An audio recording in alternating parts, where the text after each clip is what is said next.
27 दिसंबर 1948 की रात दुनिया का सबसे बड़ा यात्री विमान डगलस DC-3 मियामी से फ्लोरिडा के लिए उड़ान भर रहा था। विमान में 125 यात्री और 9 क्रू सदस्य, कुल 134 लोग सवार थे। उत्तरी अटलांटिक महासागर के ऊपर लगभग 8,300 फीट की ऊंचाई पर विमान शांति से अपनी 180 मील प्रति घंटे की रफ्तार से आगे बढ़ रहा था। रात के 8:13 हुए थे। कॉकपिट में कैप्टन रॉबर्ट मिलर और उनके को पायलट सब कुछ सामान्य देख रहे थे, लेकिन अचानक सैन जुआन एयर ट्रैफिक कंट्रोल यानी ATC के साथ उनका संपर्क कमजोर पड़ने लगा। कैप्टन मिलर ने रिपोर्ट किया कि उन्हें एक मामूली तकनीकी समस्या का सामना करना पड़ रहा है।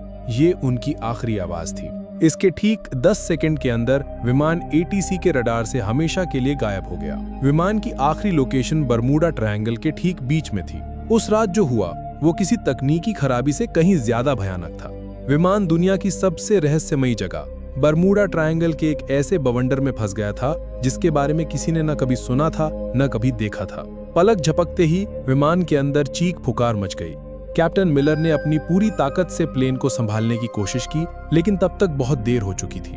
तूफान ने पूरे विमान को अपनी चपेट में ले लिया था और उसे किसी खिलौने की तरह घुमा रहा था। प्लेन के सारे इलेक्ट्रॉनिक उपकरण, कंपास, रेडार सब कुछ बंद हो चुका था। विमान अब किसी इंसान के नियंत्रण में नहीं था, वो सिर्फ तूफान की रफ्तार से अंधाधुंध उड़े जा रहा था। लगभग आधा घंटा उस जानलेवा बवंडर में जूझने के बाद जब विमान तूफान से बाहर निकला तो चारों तरफ सिर्फ अंतहीन समंदर था। प्लेन के इंजन अभी भी काम नहीं कर रहे थे और वो धीरे धीरे नीचे की ओर गिर रहा था। तभी को पायलट की नजर सामने एक द्वीप पर पड़ी। वो एक अनजान, अनछुआ द्वीप था। सबको पता था कि उनकी मौत बस कुछ ही पलों की दूरी पर है। विमान उस द्वीप पर मौजूद एक विशालकाय पुराने पेड़ से जा टकराया। पेड़ की सैकड़ों मोटी डालियों ने विमान को किसी जाल की तरह अपने अंदर फंसा लिया और यही वो चमत्कार था जिसने 134 लोगों की जान बचा ली। विमान के पेड़ में फंस जाने से यात्रियों की जान तो बच गई, लेकिन ये एक दर्दनाक शुरुआत थी। विमान के अंदर से कराहने और रोने की आवाजें आ रही थी। कैप्टन रॉबर्ट मिलर, जिनका सिर एक पैनल से टकरा गया था, होश में आते ही हरकत में आ गए। उन्होंने तुरंत लोगों को शांत कराया। विमान में सवार एक retired army doctor Evelyn read ने बिना समय गंवाए घायलों की देखभाल शुरू कर दी। कुल 10 लोग गंभीर रूप से घायल थे। किसी का हाथ टूटा था, किसी का पैर, तो 2 लोगों के सिर पर गहरी चोटें आई थी। बाकी सभी लोग सदमे में थे लेकिन सुरक्षित थे। जब सब धीरे धीरे विमान से नीचे उतरे तो उन्होंने महसूस किया कि वे कहां आ फंसे हैं। ये एक ऐसा द्वीप था जो किसी नक्शे पर मौजूद नहीं था। चारों तरफ घना जंगल, अजीबोगरीब पेड़ पौधे और एक अनजानी खामोशी थी। सबसे पहली और सबसे बड़ी चुनौती थी पानी। हर कोई प्यासा था, लेकिन पूरे द्वीप पर दूर दूर तक किसी नदी, झरने या साफ पानी के स्रोत का कोई निशान नहीं था। उनकी एकमात्र उम्मीद अब सिर्फ बारिश का पानी थी। कैप्टन मिलर ने अपने अनुभव का इस्तेमाल करते हुए लोगों को समूहों में बांटा। एक समूह को विमान के मलबे से खाने पीने का सामान, दवाइयां और काम की चीजें निकालने का काम सौंपा गया। दूसरा समूह कैप्टन के साथ मिलकर रात गुजारने के लिए एक अस्थायी आश्रय बनाने में जुट गया। उन्होंने विमान की टूटी हुई सीटों, धातु की चादरों और बड़े बड़े पत्तों का इस्तेमाल करके एक काम चलाऊ छत तैयार की जो उन्हें रात की ठंड और संभावित बारिश से बचा सके। उस पहली रात जब वे एक दूसरे से सट कर बैठे थे तो उनके दिलों में एक ही सवाल था, क्या कोई उन्हें ढूंढने आएगा?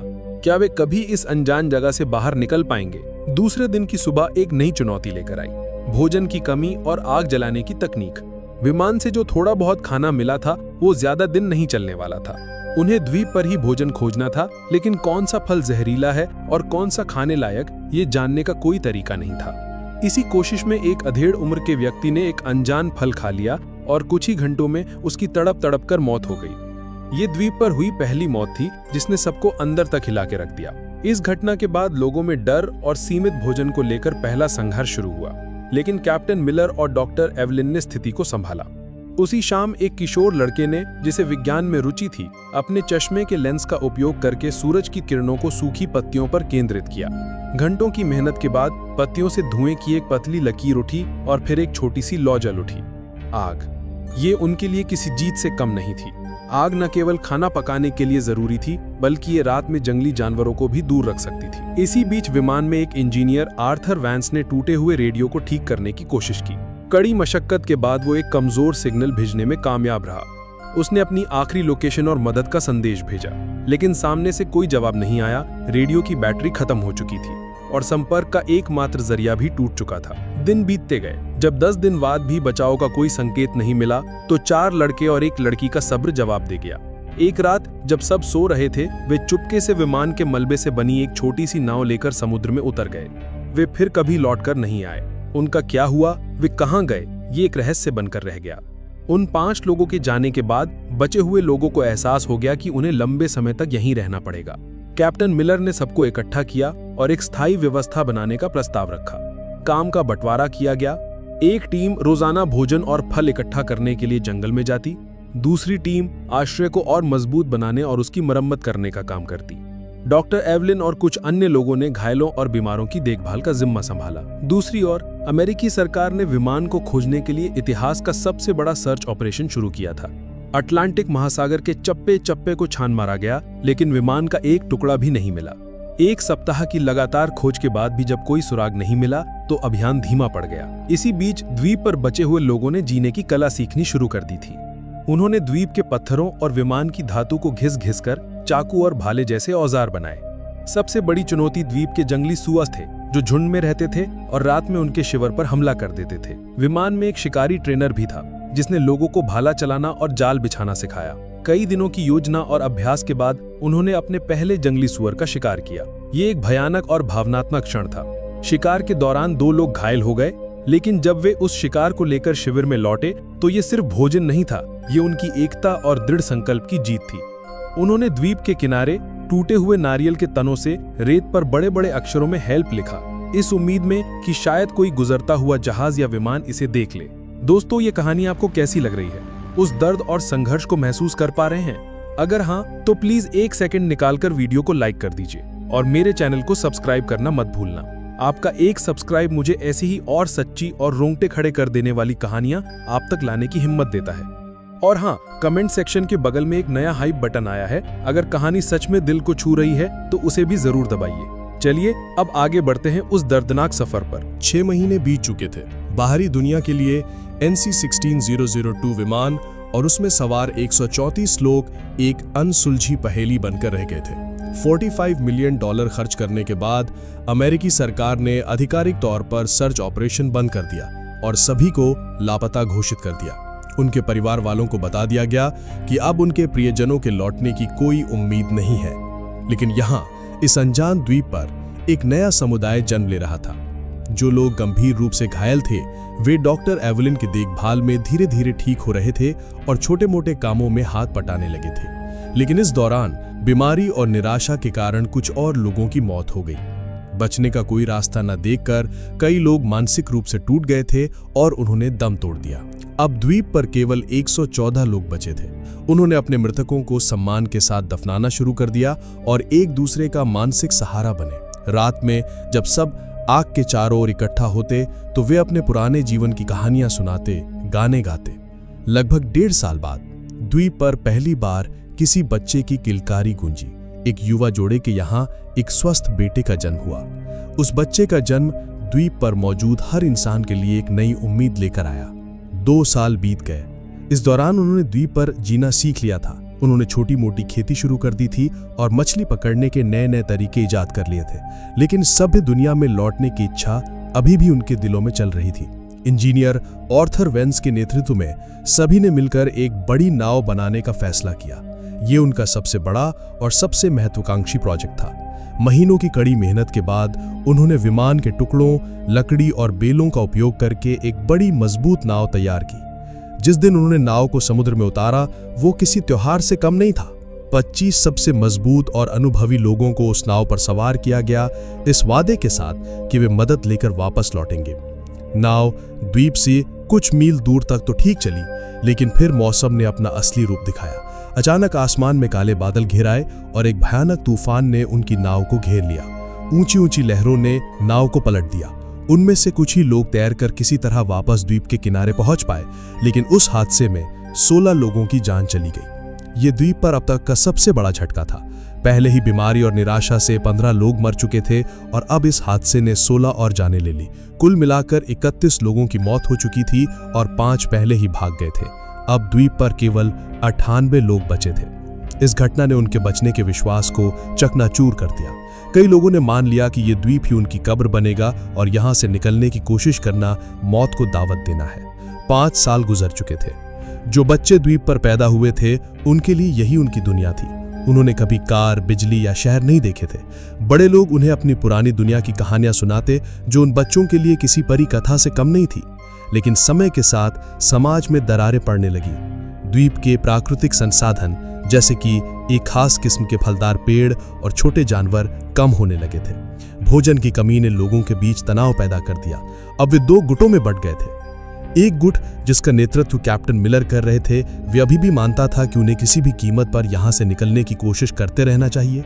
दूसरा गुट जिसका नेतृत्व एक हताश व्यक्ति कर रहा था, का मानना था कि यही उनकी नियति है और उन्हें बाहरी दुनिया को भूलकर इसी द्वीप पर बस जाना चाहिए, क्योंकि बाहर निकलने की हर कोशिश सिर्फ मौत लेकर आई थी। इसी बीच भोजन की तलाश में एक खोजी दल द्वीप के अंदरूनी हिस्से में गया, जहां उन्हें कुछ ऐसा मिला जिसने उनके रोंगटे खड़े कर दिए। उन्हें किसी प्राचीन टूटी फूटी सभ्यता के खंडहर मिले और उन्हें खंडहरों के पास एक गुफा के अंदर उन्हें एक इंसान का कंकाल मिला। कंकाल के पास धातु का एक छोटा जंग लगा टुकड़ा था जो किसी पुराने विमान का हिस्सा लग रहा था। ये इस बात का सबूत था कि वे इस द्वीप पर फंसने वाले पहले लोग नहीं थे। बर्मुडा ट्रायंगल का रहस्य और भी गहरा हो गया था। क्या इस द्वीप का कोई श्राप था? क्या यहाँ आने वाला हर कोई यही मर जाता है? इन सवालों ने उन्हें और भी डरा दिया। 7 साल बीत चुके थे। इन 2 सालों में तनाव, भोजन की कमी और बीमारियों के कारण 16 और लोगों की मौत हो गई। अब उनकी संख्या घटकर सिर्फ 82 रह गई थी। लोग जीने की उम्मीद लगभग छोड़ चुके थे, वे बस दिन काट रहे थे। ऐसा लग रहा था कि चीजें इससे ज्यादा बुरी नहीं हो सकती, लेकिन वे गलत थे। 8वें साल की एक दोपहर द्वीप पर एक भयानक चक्रवात आया। तेज हवाओं और मूसलाधार बारिश ने उनके लंबे समय की मेहनत से बनाए गए बसीरों और छोटी मोटी फसलों को तहस नहस कर दिया। उन्होंने जो कुछ भी बनाया था सब कुछ बिखर गया। उनके जीने का मनोबल पूरी तरह से टूट चुका था। वे खुले आसमान के नीचे भीगते हुए, कांपते हुए बैठे थे और सोच रहे थे कि शायद अब अंत आ गया है। चक्रवात के ठीक कुछ हफ्ते बाद, जब वो अभी उबरने की कोशिश ही कर रहे थे, द्वीप एक जोरदार भूकंप से कांप उठा। जमीन ऐसे हिल रही थी जैसे फट जाएगी, पहाड़ टूटकर गिरने लगे और पेड़ जड़ से उखड़ गए। हर कोई अपनी जान बचाने के लिए इधर उधर भाग रहा था। ये भूकंप विनाशकारी था, लेकिन अनजाने में ये उनके उद्धार का कारण बनने वाला था। भूकंप के कारण विमान का जो मलबा सालों से एक ही जगह पड़ा था, वो अपनी जगह से खिसक गया और उसके नीचे दबे कुछ तार और उपकरण बाहर आ गए। किसी को नहीं पता था कि ये छोटी सी घटना उनकी 9 साल की पीड़ा का अंत लिखने वाली है। भूकंप के कुछ दिन बाद जब सब कुछ शांत हुआ, तो इंजीनियर आर्थर वेंस यूं ही टूटे हुए मलबे का निरीक्षण कर रहा था। तभी उसकी नजर विमान के उस रेडियो पर पड़ी जो अब एक अलग कोण पर पड़ा था। उसी समय वैज्ञानिकों के अनुसार एक तीव्र सौर तूफान, जिसे सोलर फ्लेयर कहते हैं, उठा, जिसने पृथ्वी के चुंबकीय क्षेत्र को प्रभावित किया। ये एक दुर्लभ खगोलीय घटना थी। शायद इसी घटना के कारण या भूकंप से हिले तारों के जुड़ जाने से एक चमत्कार हुआ। आर्थर ने जब यूं ही रेडियो का एक स्विच दबाया तो उसमें से एक हल्की सी खरखराहट की आवाज आई।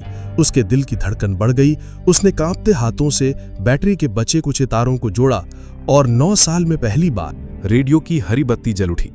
उसने तुरंत माइक उठाया और एक कांपती हुई आवाज में कहा, मेडे मेडे मेडे, ये फ्लाइट NC-16002 है। क्या कोई सुन रहा है? हम जिंदा हैं। हम 9 साल से एक द्वीप पर फंसे हुए हैं। दूसरी तरफ मियामी के एयर ट्रैफिक कंट्रोल में एक ऑपरेटर ने जब ये संदेश सुना तो उसे अपने कानों पर विश्वास नहीं हुआ। उसने सोचा कि ये कोई मजाक है, लेकिन जब आर्थर ने विमान का रजिस्ट्रेशन नंबर, कैप्टन का नाम और उड़ान की तारीख बताई तो पूरे कंट्रोल रूम में सन्नाटा छा गया। अमेरिकी सरकार ने तुरंत रेस्क्यू ऑपरेशन फिर से शुरू कर दिया। उस समय सैटेलाइट तकनीक इतनी उन्नत नहीं थी कि वे लोकेशन को ट्रैक कर सके। उन्हें बस इतना पता था कि विमान बर्मुडा ट्रायंगल के आसपास कहीं है। उन्होंने उस पूरे इलाके के एक एक द्वीप को फिर से छानने का फैसला किया। दूसरी ओर द्वीप पर मौजूद लोगों में आशा की एक नई किरण जाग उठी थी। वे दिन रात एक बड़ी आग जलाकर धुआं करते रहते ताकि बचाव दल उन्हें देख सके। 9 साल, पूरे 9 साल बीत चुके थे। एक सुबह जब द्वीप के बचे कुचे 82 लोग सोकर उठे तो उनमें से एक ने दूर क्षितिज पर एक छोटा सा धब्बा देखा। वो धब्बा धीरे धीरे बड़ा हो रहा था। वो एक जहाज था। वो एक अमेरिकी नौसेना का जहाज था जो उनकी तलाश में आया था। उस जहाज को देखते ही 9 साल का दबा हुआ दर्द, पीड़ा और इंतजार सब कुछ आंसुओं के सैलाब में बह निकला। लोग खुशी से चीख रहे थे, रो रहे थे, एक दूसरे को गले लगा रहे थे। वे रेत पर दौड़ते हुए चिल्ला रहे थे, हम बच गए, हम बच गए। जब बचाव दल द्वीप पर उतरा तो वे वहां का दृश्य देखकर सन्न रह गए। जिन्हें दुनिया 9 साल पहले मृत मान चुकी थी, वे आज उनके सामने खड़े थे, थके हुए, कमजोर लेकिन जिंदा। उनकी वापसी की कहानी ने पूरी दुनिया को हिलाकर रख दिया। ये मानव सहन शक्ति और जीवित रहने की इच्छा की एक अविश्वसनीय कहानी थी। जिन परिवारों ने अपने प्रियजनों के लौटने की उम्मीद छोड़ दी थी, वे आज उनसे मिल रहे थे। वो पल इतने भावुक थे कि उन्हें शब्दों में बयां नहीं किया जा सकता। अमेरिका में यह कहानी एक किंवदंती बन गई, जो आज भी लोगों के दिलों में बसी है। ठीक 1 साल बाद 1958 में प्रसिद्ध लेखक जेम्स बाल्डविन ने इन बचे हुए लोगों के अनुभवों पर आधारित एक किताब लिखी, जिसका नाम था lost in the echo, the 9-year survival of flight NC-16002। ये किताब अमेरिका की सबसे ज्यादा बिकने वाली किताबों में से एक बनी। ये सिर्फ एक कहानी नहीं थी, ये उन 82 आत्माओं की दर्दनाक दास्तां थी जिन्होंने 9 साल तक मौत को मात दी और हमें सिखाया कि उम्मीद की एक छोटी सी किरण भी सबसे घने अंधेरे को चीर सकती है।